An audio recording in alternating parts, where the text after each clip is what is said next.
En la ventana apical de 4 cámaras, una de las valoraciones que podemos realizar es del ventrículo izquierdo, tanto la función sistólica y diastólica. Como parámetro de la función sistólica vamos a valorar la fracción de eyección del ventrículo izquierdo. Para eso es necesario tener una vista apical de 4 cámaras, donde tengamos una valoración real de la punta cardíaca y no acortemos la cavidad ventricular. Una forma de diferenciar es valorar la contractilidad de los segmentos basales, medios y apicales, y fisiológicamente lo que menos se acorta, es decir, lo que menos disminuye el volumen de la cavidad del ventrículo izquierdo, es el ápex miocárdico. Eso es producto de que la base siempre desciende hacia el ápex, es decir, que la punta es lo que menos se acerca hacia la cavidad del ventrículo izquierdo. De esa manera, en esta imagen vemos que el ápex es lo que menos se acerca a la cavidad del ventrículo izquierdo. De esa manera estamos en un enfoque verdaderamente desde la punta y no evitando acortamiento de la cavidad del ventrículo izquierdo. Y el otro paso que hay que tomar en cuenta es delimitar el verdadero borde endocárdico, reconocer cuál es el miocardio compacto y reconocer cuáles son las trabéculas y cuáles son los músculos papilares que van a ir incluidos dentro del área o del volumen a estimar de fin de diástole. Entonces,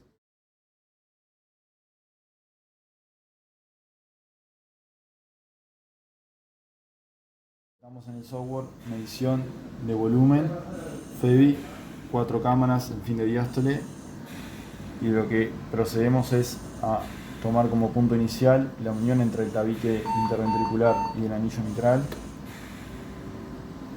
la unión entre la pared lateral del ventrículo izquierdo y la válvula mitral. Ahí se nos delimita el área y lo que hay que hacer es acomodar el registro que nos marca el dispositivo, tomando como límite del área a trazar el borde endocárdico del miocardio compacto. Dentro del área del trazado quedan las trabéculas y los músculos papilares.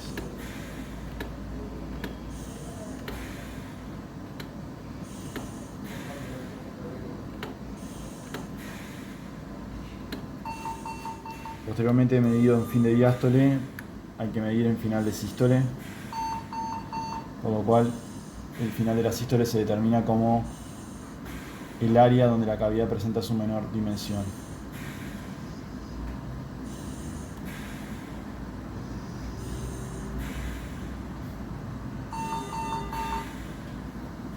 Nuevamente colocamos 4 cámaras.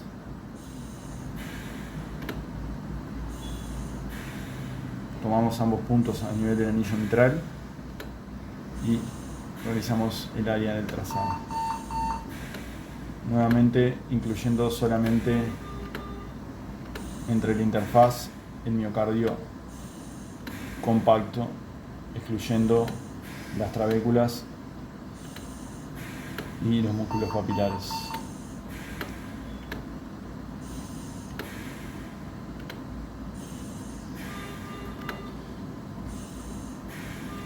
De esa manera ahí se estima el volumen de fin de sístole sistólico.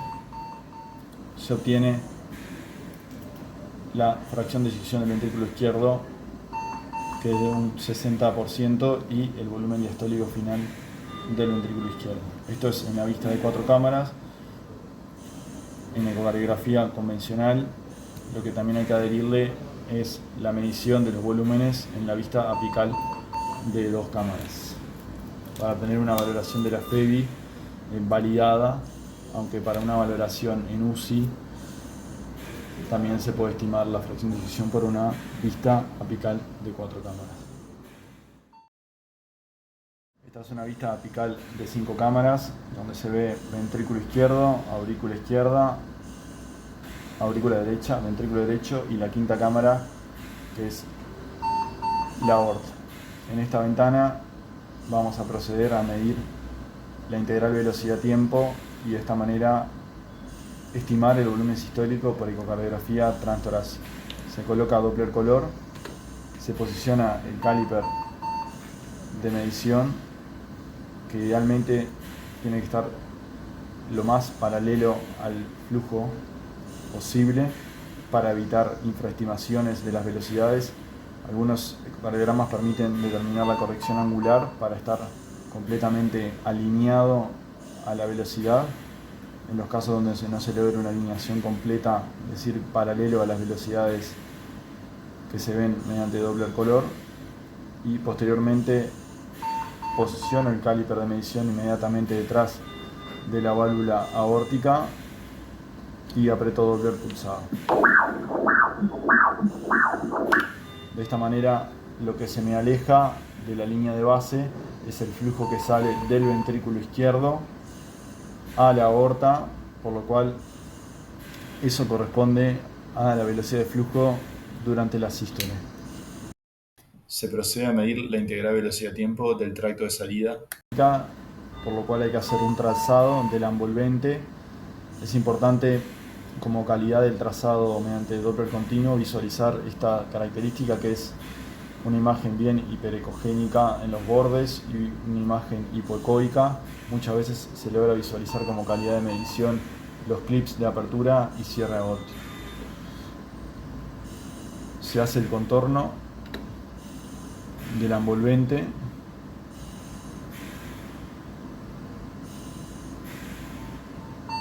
hasta el cierre de la válvula aórtica.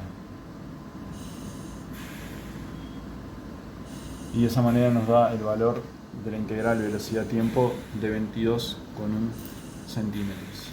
Posteriormente de haber medido la integral velocidad-tiempo a nivel de la ventana apical de 5 cámaras en el tracto de salida del ventrículo izquierdo, para medir el volumen sistólico hay que determinar el área valvular aórtica. Para eso retornamos a la ventana paraesternal de eje largo, donde hay que medir el diámetro del tracto de salida en mesosístole,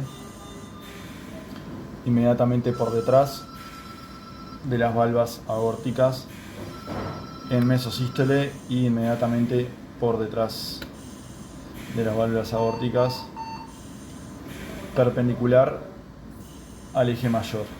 Es importante realizar una adecuada medida del diámetro del tracto de salida, ya que pequeños errores al elevarse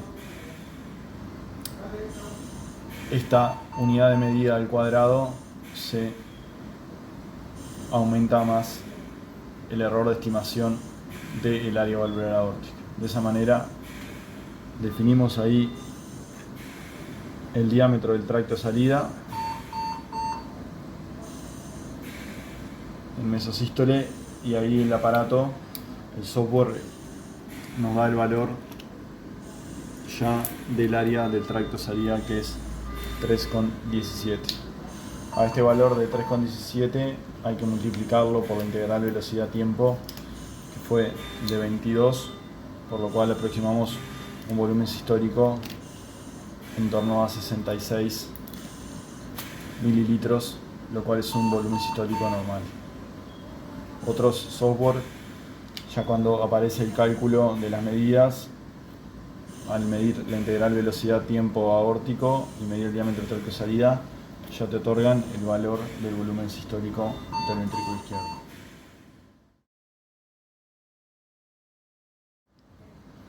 Dentro de los parámetros de función sistólica del ventrículo izquierdo, un parámetro de función sistólica regional es la medición del MAPS, es decir, la excursión sistólica de la válvula mitral. Para eso colocamos el modo M y insonamos el modo M monodimensional sobre el anillo lateral de la válvula mitral.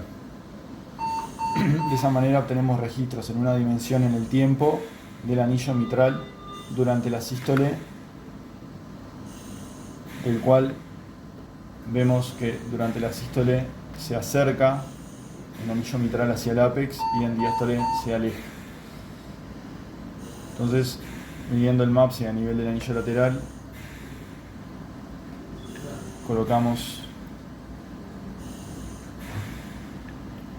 la medida en el segmento más basal hacia el mayor desplazamiento del anillo lateral tricuspidio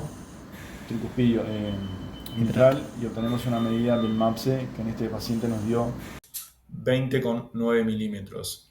el umbral de la normalidad parece haber bastante acuerdo para el MAPSE del anillo lateral encontrarse mayor o igual a 11 a 12 milímetros. Pero es importante recordar que este parámetro es un parámetro de función regional que evalúa la excursión sistólica de la pared lateral en conjunto con el anillo lateral mitral. Es decir, que puede presentar un MAPSE normal,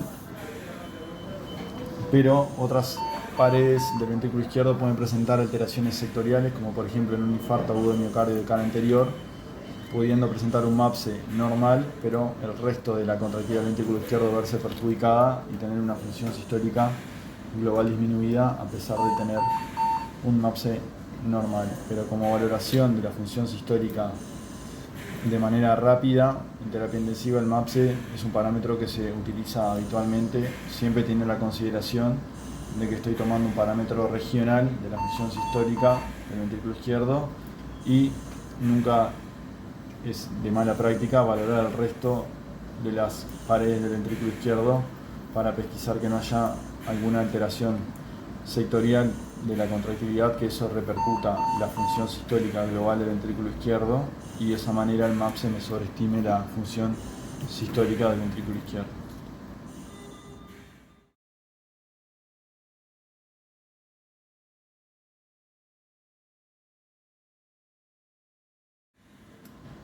Ahora vamos a proceder a medir la función diastólica del ventrículo izquierdo con un enfoque simplificado en terapia intensiva, lo cual nuestro objetivo va a ser determinar la relación E-E'. La relación E, o el valor de la onda E, se estima mediante el Doppler pulsado, colocando el caliper de medición a la punta de las válvulas mitral, colocando Doppler pulsado,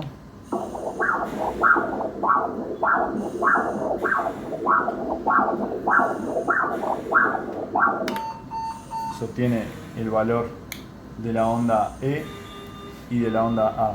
E de early, A de atrial, de patada auricular. A nosotros nos va a interesar la velocidad de flujo en la diástole temprana, que cuál es ese valor que vemos ahí en positivo, porque se acerca al transductor durante la diástole. Determinamos el valor de E a nivel apical, el cual es 97,5 centímetros por segundo, y posteriormente vamos a determinar la velocidad E', básicamente lateral, a través del Doppler tisular. Obtenemos la vista apical de 4 cámaras, se coloca el caliper de medición en la unión entre la pared lateral del ventrículo izquierdo y el anillo mitral lateral, se coloca Doppler color, Doppler tisular.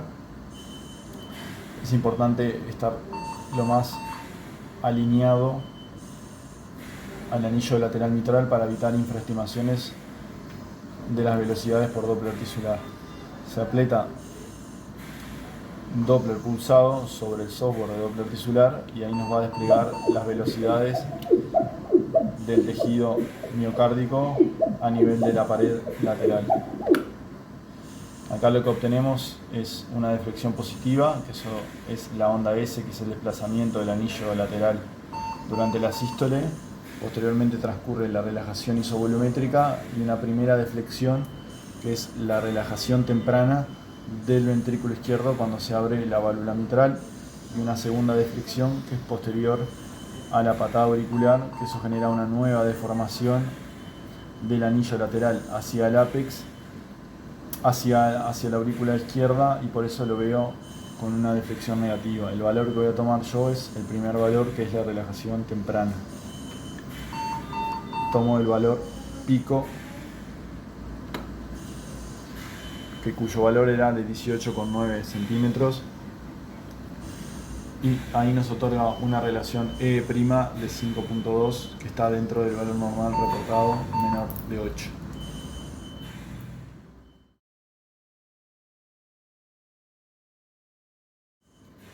Continuando con la valoración en la vista apical de 4 cámaras, se puede tomar medidas de diámetro y volumen de la aurícula izquierda, generalmente cuando uno enfoca mejor el ventrículo izquierdo, obtiene una mejor vista, obviamente, del ventrículo izquierdo, pero una menor despliegue de la aurícula izquierda. Para tener mejor despliegue de la aurícula izquierda, generalmente tengo que bajar la cola del traductor, es decir, sonando estructuras más proximales o más cefálicas, y de esa manera obtengo el diámetro, o al menos la dimensión mayor de la aurícula izquierda. Friso la imagen y lo que tengo que tomar es, al final de la sístole ventricular, el diámetro mayor de la aurícula izquierda. Acá procedo a aurícula izquierda 4 cámaras y lo que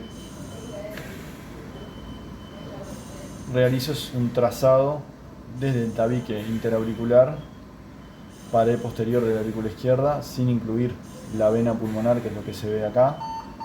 Sigo por todo el trazado del borde endocárdico hasta la unión de la aurícula izquierda con el anillo lateral de la válvula mitral. Aprieto Enter y de esa manera obtengo el área auricular y el volumen de la aurícula izquierda.